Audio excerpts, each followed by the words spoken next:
Hi friends, welcome back. And మనం ఈరోజు తెలుసుకోబోతున్న new playlist వచ్చి API testing using hour post man. Okay, before that మనకు ఈ API testing అంటే ఏంటనే తెలుసుకోవాలి. ఓకే, పోస్ట్ మ్యాన్ టూల్ కింద ముందు మనం ఏపీఐ అంటే ఏంటి తెలుసుకోవాలి. API stands for application programming interface. Okay, ఏంటారు దీని ఏపీఐ అంటే అప్లికేషన్ ప్రోగ్రామింగ్ ఇంటర్ఫేస్ అంటారు. It allows the application to communicate with the each other. అంటే ఇంకో అప్లికేషన్ అంటే ఇంకొక దాంతో మనం కమ్యూనికేట్ అవ్వడం కోసం మనము దీన్ని యూజ్ చేస్తాం అనమాట. మనం సింపుల్ గా వెళ్ళాలంటే ఏంటంటే ఒక మెసెంజర్ అనుకోవచ్చు. ఓకే, మెసెంజర్ ఏంటి? ఇప్పుడు మన మొబైల్ ఉంది. మొబైల్లో నువ్వు ఒక మెసేజ్ సెండ్ చేస్తావు. ఓకే, ఈ మెసేజ్ ఏమవుతుంది? నీ మొబైల్లోంచి సెండ్ చేసే మెసేజ్ అటుపక్క ఉన్న వాళ్ళకి ప్రాసెస్ అవుతుంది. ఓకే, అనదర్ పర్సన్ యొక్క మొబైల్కి రీచ్ అవుతుంది. అక్కడికి రీచ్ అయిన తర్వాత మళ్ళీ అక్కడ నుంచి దీన్ని సింపుల్గా చూపించాలంటే ఆ, ఇది మీ మొబైల్. ఓకే, ఇది నా మొబైల్. ఓకే, సంథింగ్ మీరు ఇప్పుడు ఇక్కడ నుంచి ఏదన్నా సరే ఒక టైప్ చేశారంటే ఇది ఇక్కడ నుంచి ఇక్కడికి వస్తుంది. ఓకే, ఇక్కడికి వచ్చిన తర్వాత నేను ఇక్కడ తీసుకుంటాను. ఓకే, చూసిన తర్వాత మళ్ళీ నాకు ఇది ఓకే సంథింగ్ నేను రెస్పాండ్ అవ్వాలి అనిపించింది కాబట్టి నేను మరి ఏం చేస్తాను, ఇక్కడ నుంచి ఇక్కడికి మళ్ళీ నేను రెస్పాండ్ అవ్వాలి. మీకు ఇక్కడ ఒక మెసేజ్ డిస్ప్లే అవుతుంది. మీరు దీన్ని చూసి మీకు రెస్పాండ్ కావాలనుకుని పని చేస్తారు. అంటే ఏమవుతుంది, ఇక్కడ నుంచి రిక్వెస్ట్ నుంచి అండ్ ఇక్కడికి పంపించాం, ఇక్కడ రెస్పాండ్ వచ్చింది. ఓకే, ఇక్కడికి respond. Okay, request process them and delivery on to one location. Okay, ఇక్కడ ఇది రిక్వెస్ట్, దీన్ని రిక్వెస్ట్ అంటాం. ఓకే, దీన్ని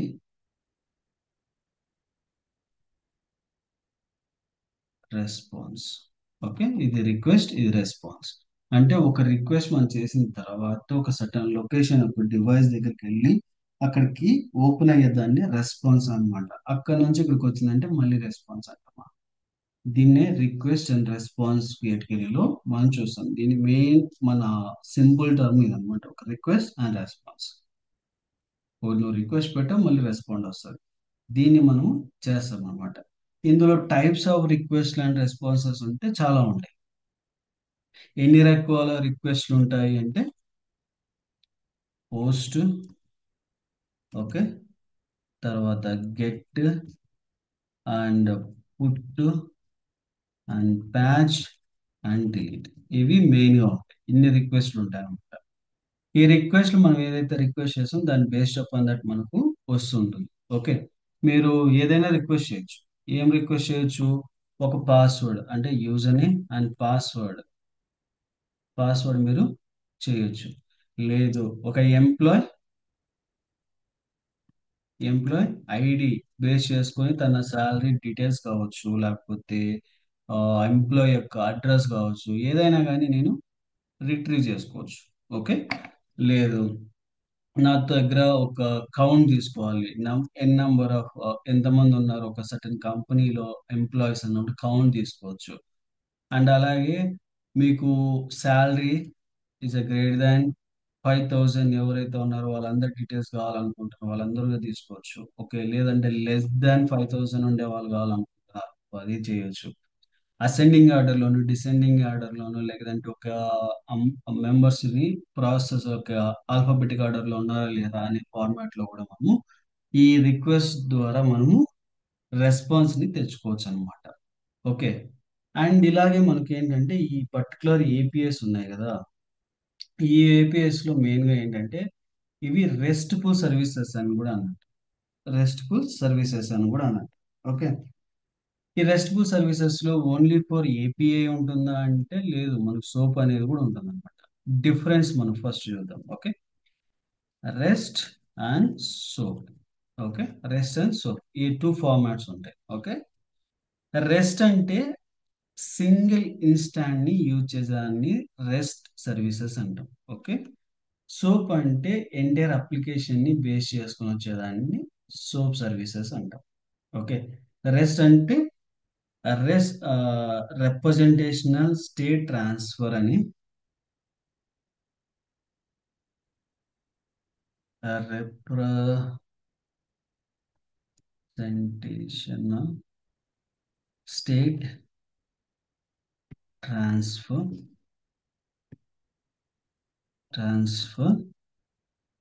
ఓకే. సోప్ అంటే సోప్ అంటే a object simple object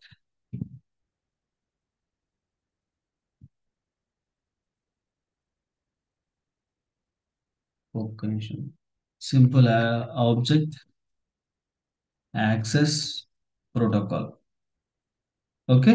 ఈ టూ ప్రయారిటేషన్ లో ఉంటుంది అనమాట. ఓకే.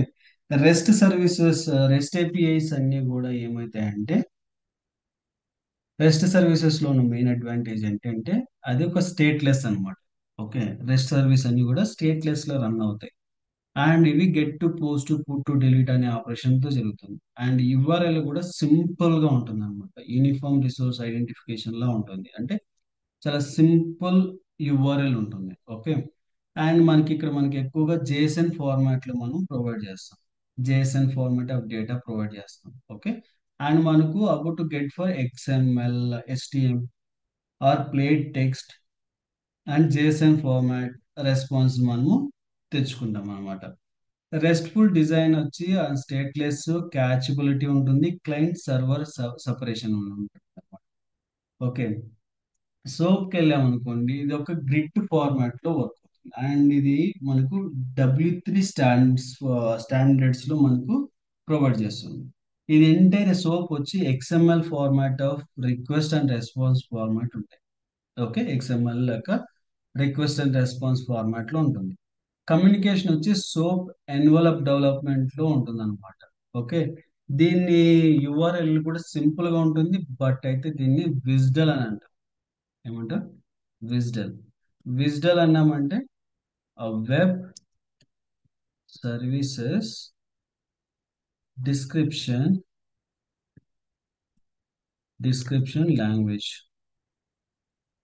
లాంగ్వేజ్ అని అంటాం. ఓకే. ఇందులో బేసిక్ ఏంటంటే విజ్డల్ లో వచ్చి ఎంటైర్ అప్లికేషన్ ఉంటుంది. ఓకే. విజ్డల్ వచ్చి ఎంటైర్ అప్లికేషన్ ఉంటుంది.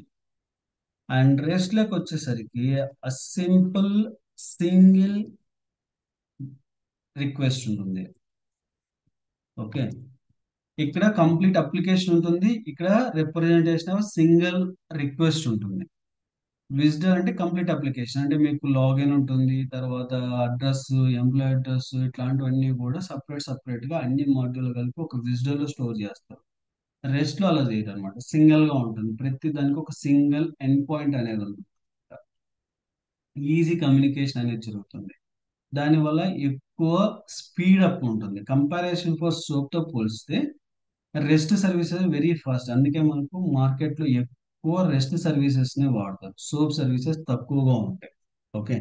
ఎక్కువ ఎవరు ప్రిఫర్ చేయరు అనమాట. ఓకే. అండ్ మనకు డేటా ఫార్మాట్ కూడా మనకు రెస్ట్ సర్వీసెస్ లో మనకు అన్ని ఫార్మాట్ లో తీసుకోవచ్చు. XML, HTML and text plain లో కూడా తీస్తుంది. బట్ సోప్ లోకి వచ్చేసరికి only for XML and size also మనకి సోప్ లో చాలా ఎక్కువగా ఉంటుంది అనమాట. ఓకే.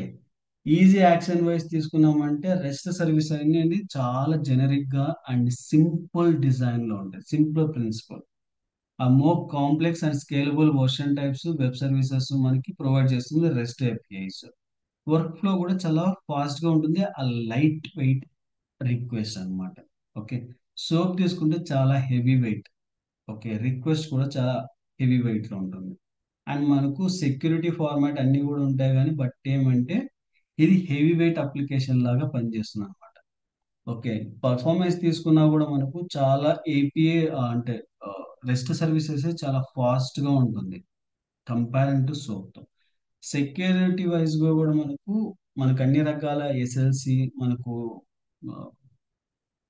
రెస్ట్ వచ్చేసి సెక్యూరిటీ బేస్ లో SLC, SSL and TLS and R0 and API keys ని ప్రొవైడ్ చేస్తారు. ఓకే.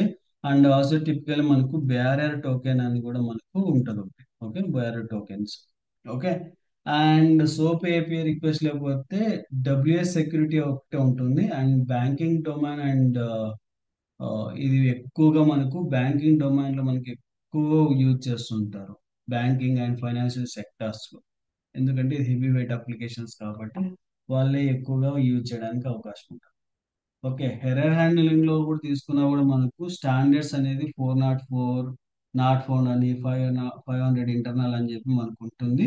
బట్ సోప్ లో ఇలాంటి ఎర్రర్ కోడ్ ఉండవు అనమాట. స్టాండర్డ్ మెసేజెస్ అనేవి డిస్ప్లే చేస్తారు. ఓకే, అండ్ మనకు సింగిల్ వెబ్సైట్ ఏదైనా యూజ్ చేస్తున్నప్పుడు మనం ఈజీగా యూజ్ చేసుకోవచ్చు రెస్ట్ సర్వీసెస్ ని. అండ్ సోప్ వచ్చేసరికి ఎక్కువ banking domains and financial sectors కి యూజ్ చేస్తారు, ఎందుకంటే హెవీ సెక్యూరిటీ అండ్ మనకి ఇవన్నీ కావాలి కాబట్టి. ఓకే, అండ్ మనకు ప్రాక్టికల్ గా చెప్పాలి అంటే మనకి ఇక్కడ రిక్వెస్ట్ అండ్ రెస్పాన్స్ అని నేను చెప్పాను. ఓకే, ఒక ప్రాపర్ థిరీలో చూసుకోవాలనుకుంటే మీరు ఎప్పుడైనా కానీ మీరు కాలేజ్ డేస్ లో ఒక ఫార్మాట్ అనేది వినింటారు. ఓకే, బ్యాక్ ఎండ్ అని చెప్పేసి. ఓకే, ఇప్పుడు మామూలుగా నేను ఒకటి చూపిస్తాను. ఇది మనకు ఫ్రంట్ ఎండ్ అప్లికేషన్. ఓకే, ఇది మనకు డేటాబేస్. ఓకే, ఇది డేటాబేస్. ఇది ఫ్రంట్ ఎండ్. మీరు ఏదైతే అప్లికేషన్ చూస్తారో ఇమాజినేషన్ ఏది చేసుకోవచ్చు. ఎస్బీఐ బ్యాంక్ తీసుకున్నాం. ఓకే, బ్యాంక్ నేను రెస్ట్ఫుల్ చెప్తున్నాను, బట్ ఏంటంటే అదే ఉండదు. బ్యాంక్కి ఎక్కువగా సోప్లు వాడతారు అన్నమాట, విజిటల్స్ ఎక్కువ వాడతారు. ఓకే, ఇక్కడికి వచ్చేసి నేను ఏం చెప్తున్నాను అంటే ఫస్ట్ ఫ్రంట్ ఎండ్ మీకు ఎక్కువగా అప్లికేషన్ వాడతారు. లేదు, ఫేస్బుక్ తీసుకుందాం, ఈజియెస్ట్ వే. ఫేస్బుక్. ఓకే, ఇక్కడ ఏముంది, ఫేస్బుక్ అప్లికేషన్. ఓకే, ఇది బ్యాక్ ఎండ్ డేటాబేస్. ఓకే, మనకు రియల్ టైంలో త్రీ కైండ్ ఆఫ్ లేయర్స్ ఉంటాయి. ఒకటి front end, another back end, and one more is business logic అనేది ఉంటుంది అనమాట. అది ఇక్కడ ఉపయోగపడుతుంది. ఇది బిజినెస్ లాజిక్ లేయర్. ఇది బిజినెస్ లాజిక్ లేయర్. ఇది బిజినెస్ లాజిక్.